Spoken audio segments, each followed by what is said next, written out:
तो दोस्तों आज अगस्त की 27 तारीख है और अगर आपका चंपा का पौधा बहुत कोशिश करने पर भी बहुत अच्छे से फ्लावरिंग नहीं करता, तो आज की इस वीडियो में मैं आपके साथ सिंपल जो टिप्स हैं वो शेयर करने वाला हूं। कुछ एक बहुत आसान सा फर्टिलाइज़र इस चंपा के पौधे के लिए।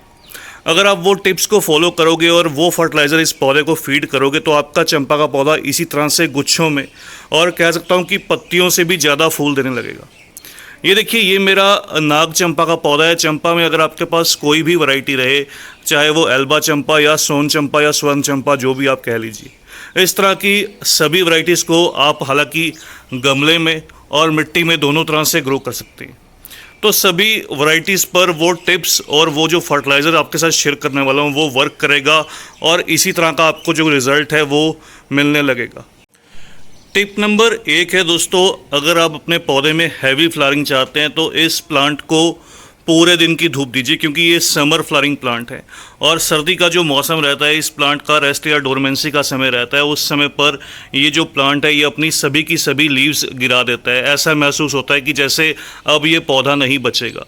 लेकिन क्योंकि ये बहुत हार्डी वैरायटी का प्लांट है और इस तरह से ज़्यादा धूप रहने पर या गर्मी के मौसम में अच्छे से फ्लावरिंग करता है। फिर से जैसे ही मार्च अप्रैल का मौसम आता है इसकी नई ग्रोथ स्टार्ट होती है।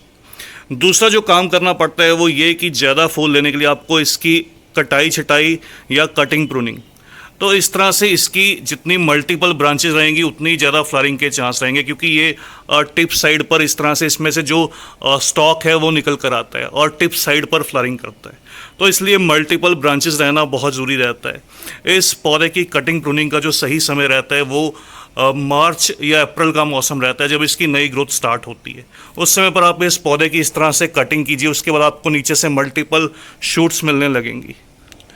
टिप नंबर 3 है सॉयल मिक्स। इस पौधे को ऐसी सॉयल मिक्स बिल्कुल पसंद नहीं रहती जो ज़रूरत से ज़्यादा मॉइस्चर को होल्ड करे, क्योंकि ये कह सकता हूँ कि ड्राउट टॉलरेंट प्लांट है। इसको थोड़ा सा सूखा एटमॉस्फेयर या सूखी जो सॉयल रहती है, सूखी मिट्टी रहती है, वो पसंद रहती है। इसलिए इसकी रूट्स की अच्छी ग्रोथ के लिए और प्लांट की अच्छी ग्रोथ के लिए इसको ऐसी सॉयल मिक्स देना जिसके अंदर सैंड या रेत की क्वांटिटी अच्छी रहे, उससे ये पौधा अच्छे से ग्रोथ करता है। इसकी सॉयल मिक्स में आप 50% तक जो है वो सैंडी सॉयल का इस्तेमाल कीजिए, रेतीली मिट्टी का। उसके अलावा 25% काऊ डंग और 25% के आसपास इसके अंदर जो है वो आप बजरी का इस्तेमाल कर सकते हैं। टिप नंबर 4 रहेगी वाटरिंग। इस प्लांट की अच्छी ग्रोथ के लिए आपको पानी थोड़ा सा कम देना होगा। जैसे मैंने आपको बताया कि इसको जो है वो कम पानी पसंद रहता है, ड्राउट टॉलरेंट ये पौधा रहता है। तो जब भी मिट्टी ऊपर से सूखी हुई दिखाई दे तब आप इस प्लांट को पानी दीजिएगा। ज़्यादा पानी से इसकी जो रूट्स हैं वो अपनी डेवलपमेंट कम कर देंगी या बंद कर देंगी। और दूसरा, ज़्यादा पानी मिलने से रूट्स स्ट्रेस में रहने से इसमें आप नोटिस करेंगे आपके जो पौधे की पत्तियां हैं वो येलो होकर गिरने लगेंगी। जैसे अभी मानसून का सीज़न है तो इस समय आप नोटिस कीजिए, देखिए थोड़ा सा एक्स्ट्रा मॉइस्चर या एक्स्ट्रा पानी रहने से इस तरह से जो लीव्स हैं वो येलो होने लगती हैं।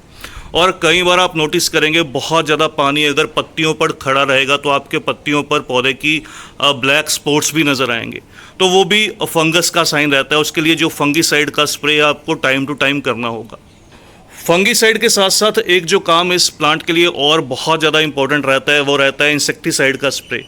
इस प्लांट में जो एक मात्र जो कह सकता हूँ प्रॉब्लम निकल कर आती है वो आती है इस प्लांट पर अक्सर जो है वो मिली बग का अटैक होता है। इसकी आप नोटिस करेंगे इस तरह से जो ऊपर की लीव्स रहती हैं या फिर जहाँ से फ्लावरिंग स्टॉक निकलना होता है, इसके सेंटर में मिली बग अटैक करता है। तो मिली बग के लिए मैंने बहुत बार शेयर किया है कि जो घरेलू इंसेक्टिसाइड रहते हैं वो अच्छे से वर्क नहीं करते। इसके लिए आप साइपरमेथ्रिन या फिर इमिडाक्लोप्रिड, इस तरह से 2 इंसेक्टिसाइड रहते हैं, 1 से 2 ml इसका 1 लीटर पानी में डिज़ोल्व करके आप पौधे की पत्तियों पर स्प्रे कीजिएगा शाम के समय। तो इससे ये जो प्रॉब्लम है बहुत जल्दी सॉल्व हो जाती है। अगला जो काम रहता है, इन पौधों को अगर आपने गमलों में ग्रो किया है तो गमले का जो साइज़ है वो 12 से 14 इंच ज़रूर लीजिएगा, ताकि इसकी जो रूट्स हैं वो अच्छे से एक्सपेंड कर पाएँ, क्योंकि ये पेड़नुमा पौधे रहते हैं, इनके बड़े पेड़ बनते हैं, इसलिए इनकी जो रूट्स हैं उनको एक्सपेंड होने के लिए जगह चाहिए होती है। और दूसरी बात, इनको बार बार हर साल जो रीपॉटिंग है वो भी पसंद नहीं रहती। आप इन प्लांट्स को 2 से 3 साल में केवल एक बार ही रीपॉट कीजिएगा। और लास्ट जो टिप है वो फर्टिलाइज़र को लेकर है। फर्टिलाइज़र के लिए इस प्लांट को साल में आप 2 बार इसको काउडंग मैन्योर या वर्मी कंपोस्ट इसके गमले की मिट्टी में ऐड कीजिएगा। उसके लिए आप 100 से 200 ग्राम काउडंग, जो डीकम्पोज्ड काउडंग रहती है, एक बार उसका इस्तेमाल मार्च या अप्रैल के मौसम में जब आप इस पौधे की कटिंग करेंगे उस समय आप इसको फीड कीजिएगा काउडंग, ताकि इसको नाइट्रोजन अच्छे से मिल पाए और ये अपनी जो नई ग्रोथ है वो भी कर पाए। दूसरा जो समय रहेगा वो मानसून के बाद का समय। मानसून के बाद भी इस पौधे को अच्छे से जो है वो कंपोस्ट फीड कीजिएगा। उसके अलावा मंथली एक बार हर महीने जब तक इसका ग्रोइंग सीजन रहेगा पूरी गर्मी भर, इस प्लांट को रूट्स की अच्छी ग्रोथ के लिए और स्टेम्स की अच्छी ग्रोथ के लिए इस तरह से फॉस्फोरस रिच जो फर्टिलाइज़र है वो पसंद रहता है। अगर आपके पौधे की पत्तियां गिरती हैं तो आप इसको कैल्शियम और फॉस्फोरस फीड कीजिए। अगर आपके पौधे की जो कलियां हैं वो भी गिरती हैं तो एक तो पानी कम कीजिए और दूसरा इसको इसी तरह से कैल्शियम और फॉस्फोरस फीड कीजिए। इसके लिए आप बोन मील, SSP या फिर कह सकता हूँ कि DAP का भी इस्तेमाल कर सकते हैं। DAP में हालांकि जो है वो कैल्शियम अवेलेबल नहीं रहता। तो इस तरह से मंथली एक बार इसके अंदर ऐसे मैं SSP जो है वो स्प्रिंकल कर दूंगा। इस तरह से देखिए कुछ 2 से 3 ग्राम। और लास्ट में अच्छी और कंटिन्यू फ्लावरिंग के लिए इसको आप इस तरह से म्यूरेट ऑफ पोटाश या फिर NPK 19-19-19 20-20-20 दोनों का 1-1 ग्राम इस तरह से गमले में स्प्रिंकल कर दीजिए और पौधे की लीव्स पर भी स्प्रे कीजिए।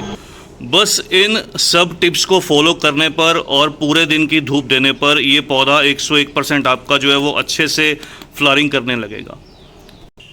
तो बस दोस्तों, आज की इस वीडियो में इतना ही। जल्द ही मिलते हैं किसी और नए टॉपिक के साथ, किसी और नई वीडियो के साथ। तब तक के लिए bye, happy gardening, take care.